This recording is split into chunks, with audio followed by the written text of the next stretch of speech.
Graça e paz. Pastor João Wagner, mais uma vez aqui com você. Olha a pergunta. Pastor, o que diz a Bíblia a respeito da homossexualidade? Meu querido, muitos cristãos hoje em dia, eles têm medo de tocar nesse assunto. Têm medo de sofrer represálias, ataques pessoais e têm medo de sofrer até processos.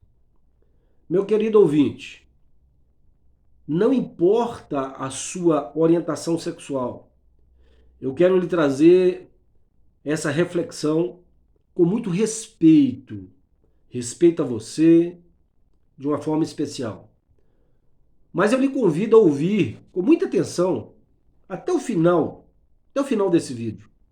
Eu quero que preste bastante atenção para que não faça um pré-julgamento das minhas palavras.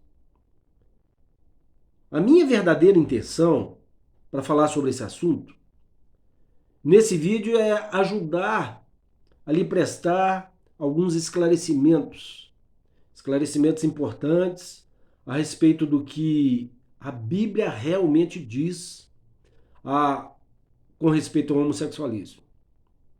Ouça bem, meu querido. Não sou eu, mas é a Bíblia que diz, é a palavra de Deus que diz, de uma forma bastante consistente, que o homossexualismo é pecado. Nós poderíamos citar aqui diversos textos bíblicos que falam a respeito do pecado do homossexualismo. Como, por exemplo, no livro de Gênesis, capítulo 19, do versículo 1 até o 13, também Romanos 1, 26 e 27, 1 Coríntios 6 e 9. Porém, para que o vídeo não fique muito longo, eu vou citar somente um versículo no Velho Testamento. No livro de Levítico, capítulo 18, versículo 22, a palavra de Deus diz: com varão te não deitarás, como se fosse mulher. Abominação é. Meu querido, este versículo ele declara o terrível pecado da abominação da homossexualidade. Não importa o que o homem diga, é o próprio Deus que diz que é abominação.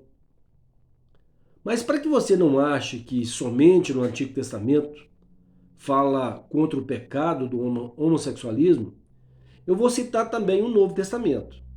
Paulo escrevendo aos Coríntios, 1 Coríntios capítulo 6, do versículo 9 a 10, ele diz: não sabeis que os injustos não herdarão o reino de Deus?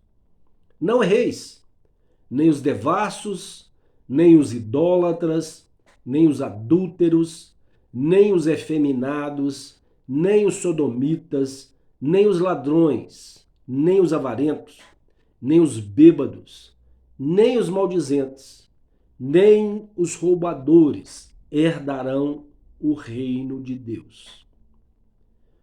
Meu querido, esses versículos derrubam toda a doutrina não bíblica daquela segurança eterna, incondicional.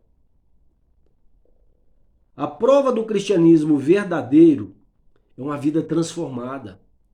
É uma vida transformada pela palavra de Deus. E aquela pessoa que considera realmente um cristão e segue cometendo os pecados mencionados aqui, nesses versículos, é o próprio Espírito Santo que diz que não são salvos.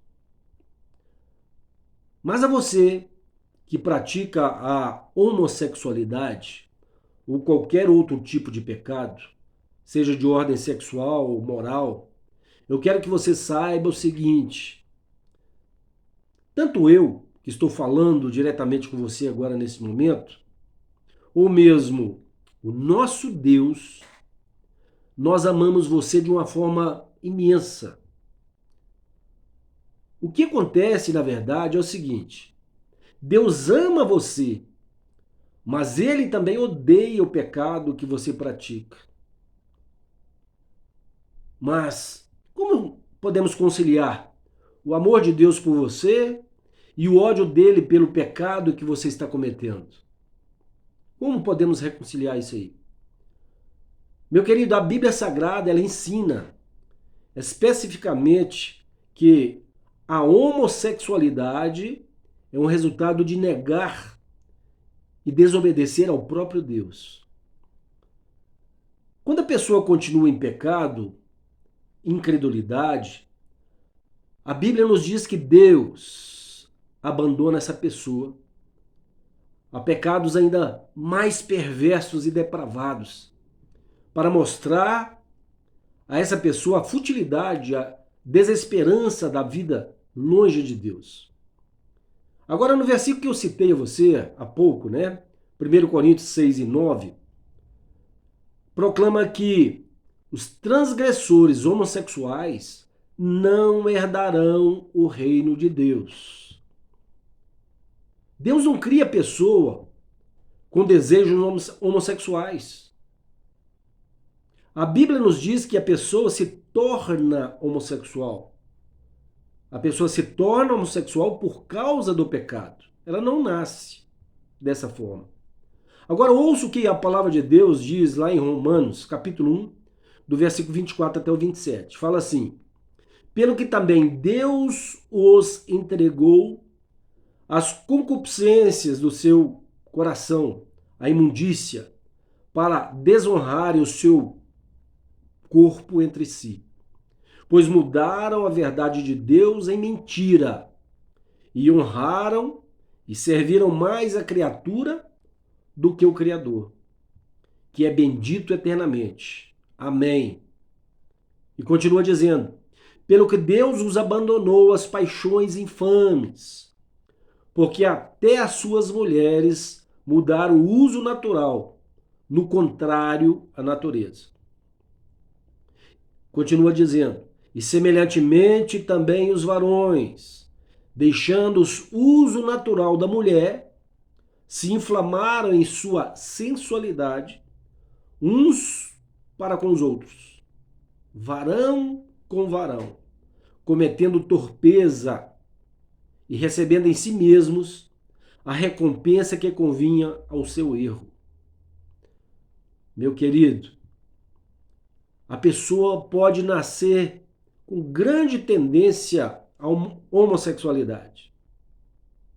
Da mesma forma, como algumas pessoas também podem nascer com tendências à violência, por exemplo. E outros pecados, diversos outros pecados. Mas isso, eu quero que você entenda que isso não é desculpa para a pessoa escolher o pecado, cedendo aos próprios desejos pecaminosos. Presta atenção nisso. Se uma pessoa nasce com grande tendência à ira, por exemplo, isto faz com que seja certo que então que essa pessoa ceda a esses desejos? Claro que não. O mesmo é verdade com relação à homossexualidade. Entretanto, meu caro, a Bíblia não descreve a homossexualidade como um pecado maior do que qualquer outro pecado. Claro que não. Para Deus tudo é pecado. Todos os pecados são ofensivos a Deus. A homossexualidade é somente uma das muitas coisas enumeradas lá em 1 Coríntios 6, versículo 9 e 10, nós lemos. Coisas que vão manter a pessoa afastada do reino de Deus. Meu querido, escuta, de acordo com a Bíblia Sagrada, o perdão de Deus, ele está disponível ao homossexual da mesma forma como está disponível também a um adúltero, a um adorador de ídolos, a um assassino, a um ladrão e qualquer outro tipo de pecador. Deus também promete força para conquistar a vitória sobre o pecado, incluindo, logicamente, os homossexuais, a todos quantos creram em Jesus Cristo para a salvação de seus pecados. E nessa mesma passagem que nós citamos em 1 Coríntios, no capítulo 6, você pode observar que o Senhor Jesus, ele nos dará a solução para o pecado. Solução para o pecado de homossexualidade e todos os outros pecados. Observe, leia lá, 1 Coríntios capítulo 6, versículo 11. E é o que alguns têm sido, mas haveis sido lavados, mas haveis sido santificados, mas haveis sido justificados em nome do Senhor Jesus e pelo Espírito do nosso Deus. E para concluirmos esse pensamento de Deus a respeito do homossexualismo e qualquer outro pecado, ouça o que diz a palavra de Deus também em 2 Coríntios 5, versículo 17. Assim que, se alguém está em Cristo, nova criatura é, e as coisas velhas já passaram, e eis que tudo se fez novo. Agora, para concluir, eu quero que você saiba o seguinte: quando nós expomos o nosso pecado através da nossa confissão, Deus transforma nossas trevas em luz. 3 palavras poderosas resumem tudo isso que falei e lhe trará um perfeito perdão de Deus e a paz para a sua vida. Tudo se resume em 3 palavras: arrependimento, confissão e perdão. Meu querido, não se esqueça disso, tá? Gostou do vídeo? Não se esqueça do like, se inscreva no canal e até o próximo vídeo, se assim o Senhor nos permitir. Deus abençoe você e a sua família no nome de Jesus.